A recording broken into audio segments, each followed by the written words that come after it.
마태복음 16장. 바리새인과 사두개인들이 또다시 예수께 달라붙어 자신을 입증해 보이라고 몰아세웠다. 예수께서 그들에게 말씀하셨다. 너희 속담에 저녁 하늘이 붉으면 날씨가 좋고 아침 하늘이 붉으면 날씨가 굳다고 했다. 너희가 날씨는 쉽게 내다보면서 어째서 시대의 표적은 읽을 줄 모르느냐. 악하고 음란한 세대가 항상 표적과 기적을 구한다. 너희가 얻을 표적은 요나의 표적뿐이다. 그러고서 그분은 발길을 돌려 떠나셨다. 호수 건너편으로 가는 길에 제자들이 깜빡 잊고 빵을 가져오지 않은 것을 알았다. 마침 예수께서 그들에게 바리새인과 사두개인의 누룩을 각별히 주의하여라 하고 말씀하셨다. 제자들은 예수께서 빵을 잊어버린 것을 꾸짖으시는 줄 알고 수군거리며 대책을 논의했다. 예수께서 그들이 하는 일을 아시고 말씀하셨다. 어째서 빵을 잊어버린 것을 가지고 이렇게 걱정스레 수군거리느냐. 믿음이 적은 사람들아, 아직도 알아듣지 못하겠느냐. 빵 5개로 5,000명이 먹고 거둔 조각이 몇 바구니며 빵 7개로 4,000명이 먹고 거둔 나머지가 몇 바구니였느냐. 빵이 문제가 아니라는 것을 아직도 모르겠느냐. 문제는 누룩, 바리새인과 사두개인의 누룩이다. 그때서야 그들은 알아들었다. 예수께서는 먹을 것이 아니라 가르침, 곧 바리새인과 사두개인의 가르침을 걱정하셨던 것이다. 예수께서 빌립보의 가이사랴에 있는 마을에 이르러 제자들에게 물으셨다. 사람들이 인자를 누구라 하더냐? 제자들이 대답했다. 세례자 요한이라고 하는 사람들도 있고 엘리야라고 하는 사람들도 있고 예레미야나 다른 예언자 가운데 한 사람이라고 하는 사람들도 있습니다. 예수께서 곧바로 물으셨다. 그러면 너희는 어떠냐? 너희는 나를 누구라고 하느냐? 시몬 베드로가 말했다. 주님은 살아계신 하나님의 아들이시며 그리스도 곧 메시아이십니다. 예수께서 대답하셨다. 요나의 아들 시몬아, 너는 하나님의 복을 받았다. 너의 그 대답은 책이나 교사들한테서 나온 것이 아니다. 하늘에 계신 내 아버지 하나님께서 친히 내게 참으로 내가 누구인지 그 비밀을 알려주셨다. 이제 내가 누구인지, 참으로 내가 누구인지 내가 알려주겠다. 너는 베드로 곧 바위다. 이 바위 위에 내가 내 교회를 세울 것이다. 그 교회는 지옥의 문들조차도 막아서지 못할 만큼 그 세력이 널리 뻗칠 것이다. 그것이 다가 아니다. 너는 어떤 문이라도 여는 열쇠를 받아서 하나님 나라에 아무 제약 없이 자유롭게 드나들게 될 것이다. 하늘과 땅, 땅과 하늘 사이에 더 이상 장벽이 없을 것이다. 땅에서 예는 하늘에서도 예이고 땅에서 아니오는 하늘에서도 아니오이다. 예수께서는 제자들에게 비밀을 지킬 것을 엄히 명하셨다.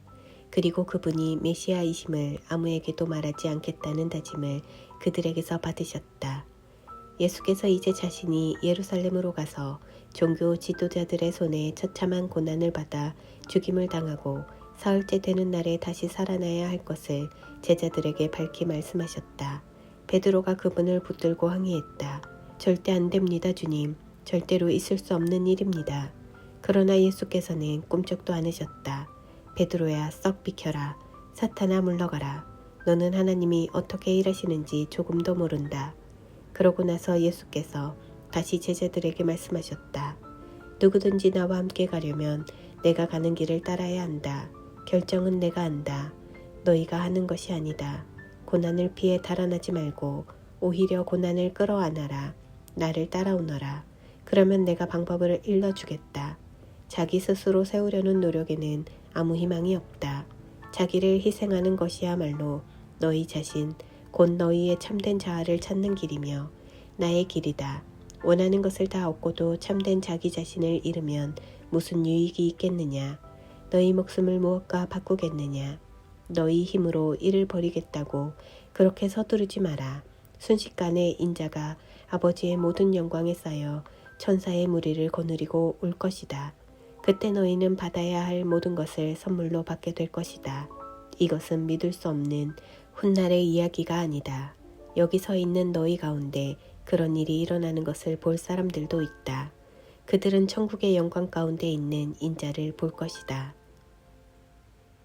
17장. 엿새 후에 그들 가운데 3 사람이 그 영광을 보았다. 예수께서 베드로와 야고보와 요한 형제를 데리고 높은 산에 올라가셨다. 그들 눈앞에서 그분의 모습이 완전히 변했다. 그분의 얼굴에서 햇빛이 쏟아져 나왔고 그분의 옷은 빛으로 충만했다. 문득 그들은 모세와 엘리야도 거기에 함께 있어 그분과 깊은 대화를 나누고 있는 것을 알았다. 베드로가 불쑥 끼어들었다. 주님, 지금은 중대한 순간입니다. 제가 이곳 산 위에 기념비 셋을 세우면 어떻겠습니까? 하나는 주님을 위해, 하나는 모세를 위해, 하나는 엘리야를 위해서 말입니다. 그가 이렇게 말을 하고 있는데 비처럼 환한 구름이 그들을 덮더니 구름 속 깊은 데서 한 음성이 들려왔다. 이는 내가 사랑으로 구별한 내 아들, 내 기쁨의 근원이다. 그의 말을 들어라. 그 소리를 들은 제자들은 너무나 두려워서 얼굴을 땅에 대고 납작 엎드렸다. 예수께서 가까이 오셔서 그들에게 손을 대셨다. 두려워 마라. 그들이 눈을 떠서 사방을 둘러보니 오직 예수밖에 보이지 않았다. 산을 내려오면서 예수께서 그들에게 비밀을 지킬 것을 엄히 명하셨다. 너희가 본 것을 한마디도 말하지 마라. 그러나 인자가 죽은 자들 가운데서 살아난 뒤에는 말해도 좋다. 중간에 제자들이 물었다. 종교학자들은 왜 엘리야가 먼저 와야 한다고 말합니까? 예수께서 대답하셨다. 엘리야가 와서 모든 것을 준비한다. 내가 너희에게 말하지만 엘리야가 이미 왔으나 사람들이 그를 보고도 알아보지 못했다. 사람들이 그를 업신여겼고 사람들이 인자도 똑같이 업신여길 것이다. 그제야 제자들은 예수께서 내내 세례자 요한을 두고 하신 말씀임을 깨달았다. 그들이 산 밑으로 내려오니 사람들이 때를 지어 기다리고 있었다. 그들이 다가가자 한 남자가 무리 중에서 나와 무릎을 꿇고 간청했다. 주님, 제 아들을 불쌍히 여겨 주십시오. 아들이 정신을 잃고 발작을 일으키며 몹시 고통스러워하고 있습니다. 자주 불 속에 뛰어들기도 하고 어떤 때는 물 속에 뛰어들기도 합니다. 주님의 제자들에게 데리고 왔지만 그들은 속수무책입니다. 예수께서 말씀하셨다. 하나님도 모르고 삶의 중심도 없는 세대여, 내가 같은 말을 몇 번이나 해야 하느냐? 얼마나 더 참아야 하느냐? 아이를 이리 데려오너라. 예수께서 괴롭히는 귀신에게 나가라고 명하셨다. 그러자 귀신이 나갔다. 그때부터 아이가 멀쩡해졌다. 제자들이 예수와 따로 있게 되었을 때 물었다. 왜 저희는 쫓아내지 못했습니까? 너희가 아직 하나님을 진지하게 대하지 않아서 그렇다. 예수께서 말씀하셨다. 여기 단순한 진리가 있다. 곧 너희에게 깨알 만한 믿음만 있어도 너희가 이 산더러 움직여라 하면 산이 움직일 것이다.